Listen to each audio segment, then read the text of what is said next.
Andrew, can you just go in a little bit to the decision-making behind the change of Nathan out and Sam in, and sort of at what point were you thinking you needed to do something a little bit different there at the top of the order? Yeah, I think George has sort of gone through that, and many people have spoken about it. We want to throw a different challenge at India at this point in time. We believe Nathan is good enough for test level. We weren't sure about how the top order was functioning. So, yeah, we challenged ourselves to that decision. We've come up with that. Whether it works or not, time will tell. There'll be plenty of debate around should he, shouldn't he, what does that look like? And that's fantastic. Selection's always heavily debated. Our job's to make calls. We've made it. We're really confident that Sam can do the job. Andrew, in the last 3 series, India haven't lost any game here at MCG, 2 wins and a draw. Will that put extra pressure on Australia? Series is at a very critical point, 1-1 each, and to Sydney where they can play. No, I mean, every game starts afresh. If you sort of took previous form lines, and from Perth to Adelaide, it should have looked like India winning that one as well. So, different teams, different structures. I think both teams have got similar challenges at the moment. How do you find runs? Both bowling attacks have been on top, and I think this wicket, as I said, potentially might offer the batters a little bit more in terms of the surface as the game draws on. But I'm not a big believer in history repeating itself, so it starts afresh, different groups, different challenges. We'll go in with an open mind to what it looks like. Coach, Usman Khwaja has scored only 2 half centuries in the last 20 innings. What has been the discussion with him, and how do you see his form heading into this box? I think he's fine.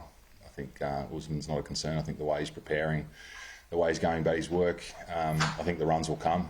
Anyone that knows batting, and batting obviously in recent times has been quite difficult with ball dominating bats. So his method's clear, the way he's preparing is clear, and good players always return to the runs, and I'm sure that'll be the case over the next couple of test matches. Yeah. So what's your thinking on how Marnus Labuschagne is going? Because he started pre-Adelaide, he was batting a bit more positive in the nets, but yesterday and today he seems to be going for his shots. Is it, have you guys had a chat with him how he should be batting, or is it just him doing what? There's always discussions going on, and I think we're pretty much on the record around when he's at his best. He's showing that intent. He's busy at the crease, and we saw that in Adelaide. A significant challenge at the Gabba, and as I said, ball's dominated bat, so a lot of the batters haven't had much flow in this series on both sides of it. So, but when he's at his best, he's busy. He's got that intent, and he can be quite annoying at the crease. And we want to see an annoying Marnus Boxing Day. You spoke about the challenges of the top order from both sides. Is 1-1 a fair reflection of the kind of cricket the 2 teams have played so far? Sorry, mate. 1-1 is 1-1 a true reflection of the quality of cricket that you've seen so far? I think so. I think we're driving the game in Brisbane. If we were to be fair there, the surface potentially would have become more variable as the game went on, but the weather was probably always going to be the winner there. So, it's probably a true reflection. I think it was always going to be a closely fought test series, and it wasn't always going to be a 4-1 either way. So where it's at the moment, I think is probably where we thought it would be at. Does anything change from a bowling point of view? Obviously, we're all presuming that Scotty's coming on for the job. But just what he's saying around the pitch, does that change your calculations or around presumptions? If we didn't pick Scotty here, and I know I'm not allowed to declare the team because that's Pat's job tomorrow, but I don't think I'm coming to the ground Boxing Day if Scotty's not in the 11th, so you can go with that one as well. But look, our bowling, we've got great depth in our bowling, and just to clear up, Mitch Marsh is fully fit and available to bowl, and I know that he only bowled 2 overs last game and people were speculating around that, but that was more because of the weather interventions, and we're able to keep our fast bowlers fresh, albeit we only had 2 out of the 3 operating. But yeah, he's ready to go, and I think he'll play a role in this test match with the ball more so than the previous ones. Dan? Back row. And twofold. Travis, do you know when that sort of injury actually occurred? And 2, in terms of Sam Konstas, when did he find out? And what was his reaction like when he was playing? I'll go with the first one, Heady. So it happened in that second innings. I think he just went to take off after a single. So I wasn't aware of it at the time. And then as it played out, you saw some of the replays coming up and he wasn't moving as well. So as I said, it was only minor. And then Sam, everyone's excited for him. Anytime you get a debutant, it's a moment in time, isn't it? And in particular, how young and how free he's going to play. I think it's exciting for the group. Did you tell him? No, Dodd told him this morning. So we wanted to get that out of the way. We wanted clarity for our batting unit. So before the team meeting, it's something that we don't usually do because we haven't had too many moving parts. But we thought get that out of the way, everyone knows that he's in the team, and yeah, once we had that information, happy to declare it openly. So. A few more here, folks. One in the middle back and then there and over here. Andrew, except for the second innings in Perth, Indian batting line has been kept quiet by the bowlers. How satisfying has that been? And do you suspect that the law will might caught up in the Australian bowlers in the next few matches because this is too good a batting lineup? Yeah, I think both. As I said before, both batting lineups have struggled. I think that's full credit to both bowling lineups. And the surfaces have probably lent themselves to ball dominating the bat.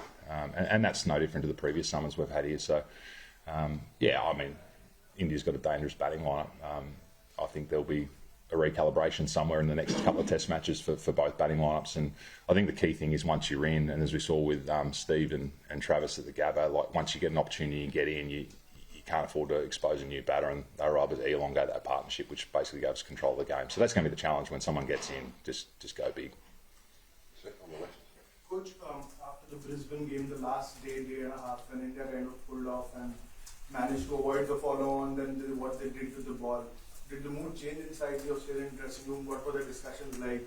Did you kind of reckon that it was an opportunity to put them further on the mat in the series, and they kind of have confidence and momentum on their side now heading into MCG? No, the mood didn't change, and I think in modern cricket, momentum's a bit of a myth. I think every test match starts afresh, and yeah, I'm not a big believer in momentum. So this test match starts again. How you enter that test match is critically important to what happens during that game. So what happened in Brisbane it's not irrelevant, but it doesn't have a great connection to this game because of the surface and different challenges. So yeah, but our mood didn't change. We knew what we were doing in the second innings. We were trying to accelerate it and try to beat the weather basically, and the weather beat us. So we were comfortable with losing those amount of wickets in pursuit of a win, and that's the team we want to be. Last one. Chances coming to the camp, and other bowling loads with you at too quick where they're at, where you thought they would be at this stage, and how important is bringing Jai in for these two test matches if there's a short turnaround and do get caught on something that ends up being a big failure? Yeah, Jai's been impressive. Clearly had the setback in the Shield game with the shoulder. Every week that goes on, people are confident that it lessens the risk, and what we saw on the nets today is a highly skilled player, and he's getting somewhere near his best, which is exciting for us. And yeah, carrying the 2 extra quicks in the squad is, with the short turnaround, I think that's real. If this game becomes long into a short turnaround, then you've got to make some decisions. Our frontline quicks in terms of Starkey and Paddy are well placed. Probably less load than we would have imagined after 3 test matches. So does that give them opportunity to back up from 4 and 5? I'd say that's highly likely, but as I said, depending on what happens in this game. So, yeah, they're well placed.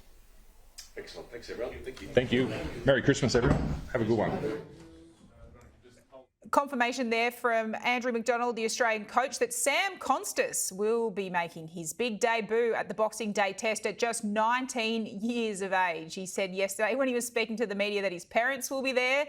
It's a big day, the big debut on Boxing Day. He said Pat Cummins and the group had welcomed him in. He says it feels like they've been family and it's a dream come true for him. He's pointed as well to his mentors, Pat Cummins, Steve Smith, and saying that they've welcomed him with open arms. You'd have to say you must be a little nervous to debut in front of such a big sold-out crowd, but a big moment for that young Aussie.